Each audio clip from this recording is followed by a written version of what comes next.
Olunaku olwali tugenda kutunula ebimu ku bikwata ku bimera bino ebya genetically modified organism oba kiyite GMOs. Wabula tekinologiya ono wa GMO takola ku bimera byokka wabula n'ebisolo.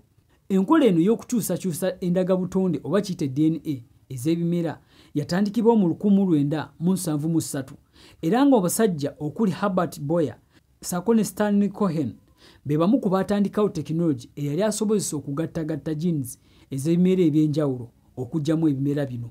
Era mu 1980 kkooti ya Amerika yatongoza obuvumbuzi buno okubanga bwali bukoleddwa abaami bano. Mu mwaka gwa 1982 wano baakola bacteria ezasooka ez'ekika kino ekya GMO era nga zalina obusobozi obufulumya insulin mu mubiri gw'omuntu. Mu mwaka gwa 1990 ekimera ekyasooka eky'ekika kino ekya GMO we kyatongozebwa era ng'ono yali taaba.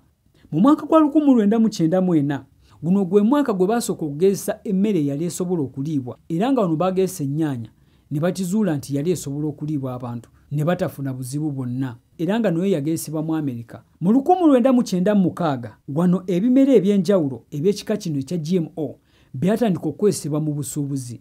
Abalimi ab'enjawulo batandika okubirima nga babitunda katale nga beekolera ssente. Era okusinga kye batandika nakyo yali soya bean ssaako ne kasooli. Awo mu myaka gy'e2000 ebimera ebika bino ebya GMO byatandika okubuna ensi era nga byali mu mawanga okusinga okwali United States, Brazil, Argentina ssaako n'amawanga amalala. Mu mwaka gwa 2010 tekinologi omupya eyali asingako kwona omukadde gwe baali bakozesa okugattagatta DNA ez'ebimera bino yayongebwamu amaanyi era nga kino kye kyaleetera ebimera bino okutandika okubuna ensi yonna.